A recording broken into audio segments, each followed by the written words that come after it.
Good morning children. आज हम लोग प्रत्यय पढ़ेंगे। आज मैं आप लोगों को प्रत्यय पढ़ाने जा रही हूँ।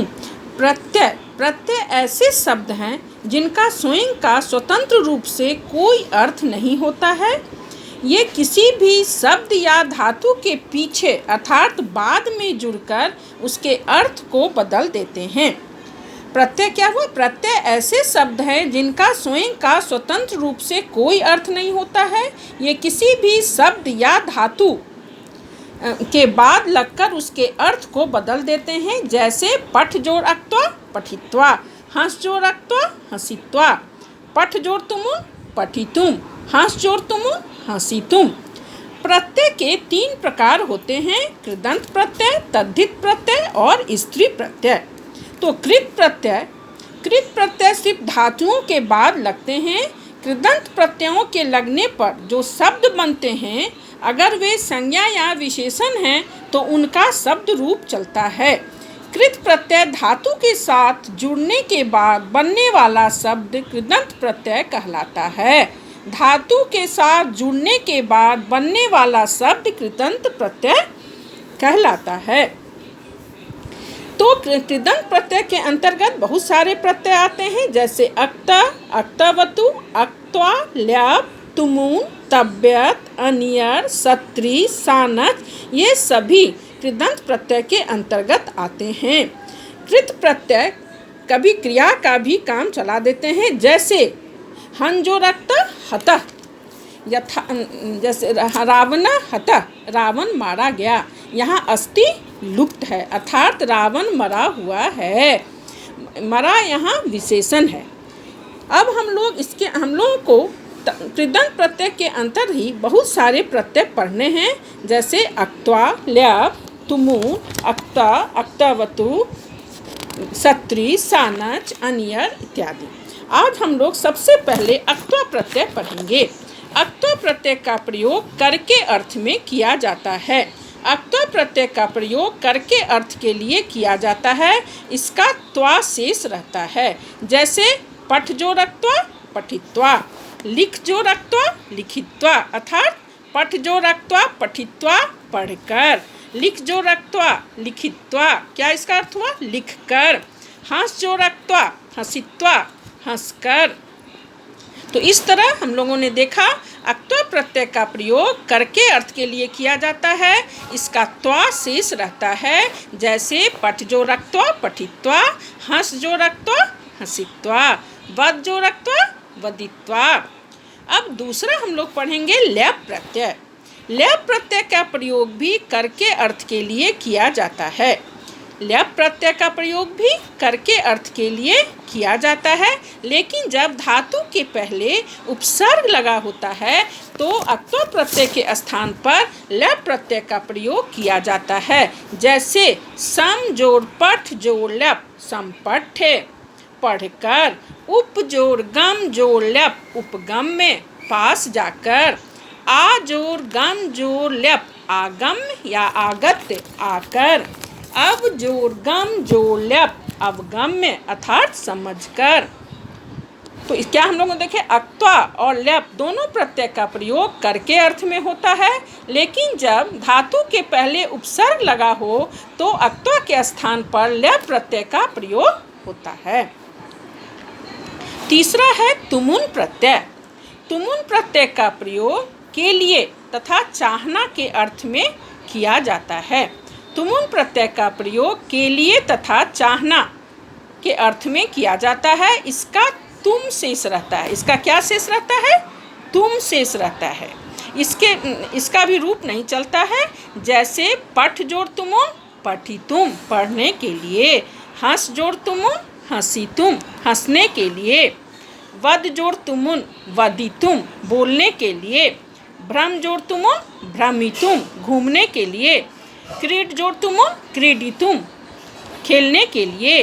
धाव जोड़ तुमुन धावितुम, दौड़ने के लिए। तो क्या हुआ? तुमुन प्रत्यय का प्रयोग के लिए तथा चाहना के अर्थ में किया जाता है। तुमुन प्रत्यय का तुम शेष रहता है ना, इसके भी रूप नहीं चलते हैं। जैसे पठ क्या हुआ? धातु, प्रत्यय तुमुन और प्रत्यांश पठितुम। पढ़ने के लिए। हस धातु, तुमुन प्रत्यय और प्रत्यांत शब्द हो गया हसीतुम, हंसने के लिए। तो पठ जोड़ तुमुन पढ़ने के लिए, पठितुम पढ़ने के लिए, हंस जोड़ तुमुन हसीतुम हंसने के लिए, वद जोड़ तुमुन वदितुम बोलने के लिए, धाव जोड़ तुमुन धावितुम दौड़ने के लिए। इस तरह हम लोगों ने सबसे पहले पढ़ा प्रत्यय किसे कहते हैं। प्रत्यय का अपना कोई स्वतंत्र अर्थ नहीं होता है। प्रत्यय किसी भी धातु या शब्द के पीछे अर्थात बाद में लगकर उसके अर्थ को बदल देते हैं। जैसे पठ जोड़ अक्त्वा पठित्वा, पठ जोड़ तुमुन पठितुम। प्रत्यय के 3 प्रकार होते हैं, कृत प्रत्यय, तद्धित प्रत्यय और स्त्री प्रत्यय। तो हम लोग यहाँ कृत प्रत्यय पढ़ेंगे। कृत प्रत्यय सिर्फ धातुओं के बाद लगते हैं और उन कृत प्रत्यय धातु के साथ जुड़ने के बाद बनने वाला शब्द कृदंत प्रत्यय कहलाता है। कृदंत प्रत्यय के अंतर्गत बहुत सारे प्रत्यय हैं, जैसे अक्त्वा, ल्यप, तुमुन, सत्री, सानच, अन्य, तव्यत। तो हम लोगों के सिलेबस में अक्त्वा, ल्यप, तुमुन, अक्तवतु, सत्री, सानच, अनियर ये सब पढ़ना है। सबसे पहले आज हम लोगों ने क्या पढ़ा, अक्त्वा प्रत्यय। तो अक्त्वा प्रत्यय का प्रयोग करके अर्थ के लिए होता है और अक्त्वा प्रत्यय का त्वा शेष रहता है। इसके भी रूप नहीं चलते हैं, जैसे पठ जोड़ अक्त्वा पठित्वा पढ़कर, हंस जोड़ अक्त्वा हंसित्वा हंसकर, वद जोड़ अक्त्वा वदित्वा बोलकर। तो इस तरह हम लोगों ने देखा कि उसके बाद हम लोग दूसरा पढ़ेंगे ल्यप प्रत्यय। ल्यप प्रत्यय का प्रयोग भी करके अर्थ में होता है, लेकिन जब धातु के पहले उपसर्ग लगा हो तो अक्त्वा के स्थान पर ल्यप प्रत्यय का प्रयोग होता है। जैसे उप जोड़ गम जोड़ ल्यप उपगम में पास जाकर, आ जोड़ गम जोड़ ल्यप आगम में आगत आकर, सम जोड़ पठ जोड़ ल्यप संपठ पढ़कर। तो हम लोगों ने पढ़ा अक्त्वा और ल्यप दोनों का प्रयोग करके अर्थ में होता है, लेकिन जब धातु के पहले उपसर्ग लगा हो तो अक्त्वा के स्थान पर ल्यप प्रत्यय का प्रयोग किया जाता है। तीसरा है तुमुन प्रत्यय। तुमुन प्रत्यय का प्रयोग के लिए तथा चाहना के अर्थ में किया जाता है। इसका तुम शेष रहता है। तुमुन का तुम शेष रहता है। तुमुन भी प्रत्यांत भी पद होते हैं, शब्द नहीं होते हैं, इसलिए तुमुन प्रत्यय का भी रूप नहीं चलता है। जैसे पठ जोड़ तुमुन पठितुम पढ़ने के लिए, हंस जोड़ तुमुन हंसितुम हंसने के लिए। तो इसमें धातु कौन हुआ, पठ, प्रत्यय तुमुन, पठितुम प्रत्यांत शब्द पढ़ने के लिए। चौथा है अक्त्वा प्रत्यय। अक्त्वा प्रत्यय का प्रयोग भूतकाल के अर्थ को बताने के लिए किया जाता है। अक्त्वा प्रत्यय का प्रयोग भूतकाल के अर्थ को बताने के लिए किया जाता है। इसका क्या शेष रहता है, इसका तौ शेष रहता है। इसका तीनों लिंगों में रूप चलता है। जैसे पठ जोड़ अक्त्वा पुल्लिंग में क्या होगा, पठितः, स्त्रीलिंग में पठिता और नपुंसक लिंग में पठितम अर्थात पढ़ा हुआ। क्रीड जोड़ अक्त्वा क्रीडिता क्रीडिता क्रीडितम, क्रीडिता हो गया पुल्लिंग में, क्रीडिता स्त्रीलिंग में और क्रीडितम नपुंसक लिंग में अर्थात खेला हुआ। चल जोड़ अक्त्वा चलिता चलिता चलितम, चलिता पुल्लिंग, चलिता स्त्रीलिंग, चलितम नपुंसक लिंग। चूर जोड़ अक्त्वा चोरिता चोरिता चोरितम, चोरिता क्या हो गया पुल्लिंग, चोरिता स्त्रीलिंग और चोरितम नपुंसक लिंग। इसी तरह याच जोड़ अक्त्वा याचिता है याचिता याचितम मतलब मांगा हुआ। तो हम लोगों ने सबसे पहले पढ़ा अक्त्वा, ल्यप, तुमुन, उसके बाद अक्त्वा, उसके बाद हम लोग पढ़ेंगे अक्तवतु। तो अक्त्वा और अक्तवतु दोनों का प्रयोग भूतकाल की क्रिया को बताने के लिए किया जाता है। अक्तवतु प्रत्यय का प्रयोग भी भूतकाल के अर्थ को बताने के लिए किया जाता है। अक्तवतु में तवत शेष रहता है। अक्तवतु में क्या शेष रहता है, तवत। इसका भी रूप तीनों लिंगों में चलता है। अक्तवतु प्रत्यय का प्रयोग भी तीनों लिंगों में चलता है। रूप अक्तवतु प्रत्यय का रूप भी तीनों लिंगों में चलता है। जैसे पठ जोड़ अक्तवतु पुल्लिंग में पठितवान, स्त्रीलिंग में क्या होगा पठितवती और नपुंसक लिंग में पठितवत। इसका क्या अर्थ हुआ, पढ़ चुका। पठितवान, पठितवती, पठितवत पढ़ चुका। पुल्लिंग में पठितवान, स्त्रीलिंग में पठितवती और नपुंसक लिंग में पठितवत। इसी तरह क्रीड जोड़ अक्तवतु पुल्लिंग में क्रीडितवान, स्त्रीलिंग में क्रीडितवती और नपुंसक लिंग में क्रीडितवत, खेल चुका। खाद जो रखता वतु, खादितवान, खादितवती, खादितवत। खादितवान हो गया पुल्लिंग में, स्त्रीलिंग में खादितवती और नपुंसक लिंग में खादितवत, खा चुका। इसी प्रकार गम जोड़ अक्तवतु, गतवान, गतवती, गतवत। गतवान हो गया पुल्लिंग, स्त्रीलिंग हो गया गतवती और नपुंसक लिंग हो गया गतवत, जा चुका। धाव जोड़ अक्तवतु, धावितवान पुल्लिंग, धावितवती स्त्रीलिंग और धावितवत नपुंसक लिंग। इस तरह हम लोगों ने आज कृत प्रत्यय, कृदंत प्रत्यय के अंतर्गत कौन कौन से प्रत्यय हम लोगों ने पढ़े। सबसे पहले अक्त्वा, तो ल्याप, तुमुन, अक्ता और अक्तवतु। तो हम लोगों ने देखा अक्त्वा प्रत्यय का प्रयोग करके अर्थ में किया जाता है। अक्त्वा का त्वा शेष रहता है, जैसे पठ जो रक्त्वा, पठित्वा, हंस जो रक्त्वा, हंसित्वा, धाव जो रक्त्वा, धावित्वा। ल्याप प्रत्यय, ल्याप प्रत्यय का प्रयोग भी करके अर्थ में होता है, लेकिन जब धातु के पहले उपसर्ग लगा होता है तो अक्त्वा के स्थान पर ल्याप प्रत्यय का प्रयोग होता है, जैसे उपजोड़ गम जोड़ ल्याप, उपगम में, पास जाकर। अब जोड़ गम जोड़ ल्याप, अवगम में, समझकर। इसके बाद तीसरा प्रत्यय हम लोगों ने पढ़ा तुमुन। तुमुन प्रत्यय का प्रयोग के लिए तथा चाहना के अर्थ में किया जाता है। इसका तुम शेष रहता है, इसके रूप भी नहीं चलते हैं, जैसे पठ जोड़ तुमुन, पठी तुम, हंस जोड़ तुमुन, हंसी तुम। चौथा प्रत्यय हम लोगों ने पढ़ा अक्त प्रत्यय। अक्त प्रत्यय का प्रयोग भूतकाल की क्रिया को बताने के लिए किया जाता है। अक्त प्रत्यय का प्रयोग भूतकाल की क्रिया को बताने के लिए किया जाता है। इसका त शेष रहता है और इसका रूप तीनों लिंगों में चलता है, जैसे पठ जो रखता पुल्लिंग में पठिता, स्त्रीलिंग में पठिता और नपुंसक लिंग में पठितम। खाद जो रखता खादिता, खादिता, खादितम। पुल्लिंग में क्या हो गया खादिता, स्त्रीलिंग में खादिता और नपुंसक लिंग में खादितम। इसी प्रकार चल जो रखता पुल्लिंग में चलिता, स्त्रीलिंग में चलिता और नपुंसक लिंग में चलितम।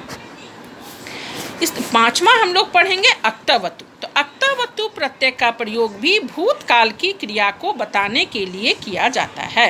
अक्त और अक्तवतु दोनों का प्रयोग भूतकाल की क्रिया को बताने के लिए किया जाता है। इसका और अक्तवतु प्रत्यय का तवत शेष रहता है। क्या शेष रहता है? तवत। अक्तवतु से शब्द बनते हैं, इसीलिए इसके रूप तीनों लिंगों में चलते हैं, जैसे पठ जोड़ अक्तवतु, इस पुल्लिंग में क्या होगा पठितवान, स्त्रीलिंग पठितवती और नपुंसक लिंग पठितवत।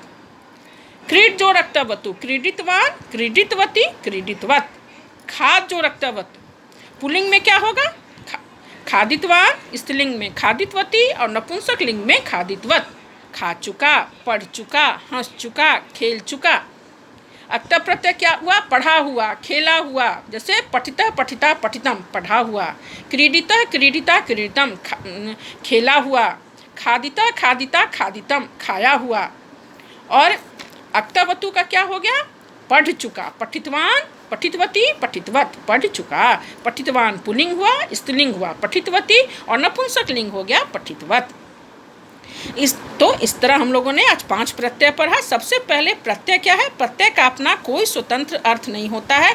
प्रत्यय किसी भी धातु या शब्द के बाद में लगकर उसके अर्थ को बदल देते हैं। प्रत्यय क्या हुआ? किसी भी शब्द या धातु के बाद में लगकर उसके अर्थ को बदल देते हैं।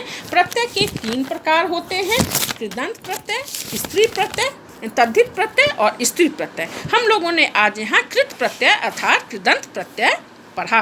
कृत प्रत्यय सिर्फ धातुओं के बाद लगते हैं। कृदंत प्रत्ययों के लगने पर जो शब्द बनते हैं वे संज्ञा या विशेषण हैं, तो उनका शब्द रूप चलता है।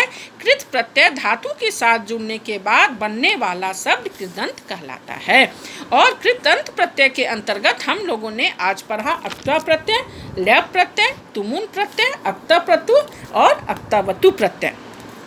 तो अक्त्वा और ल्याप दोनों का प्रयोग करके अर्थ में होता है, लेकिन जब धातु के पहले उपसर्ग लगा हो तो ल्याप प्रत्यय का प्रयोग होता है। और तीसरा पढ़ा हम लोगों ने तुमुन। तुमुन के लिए या चाहना के अर्थ में होता है।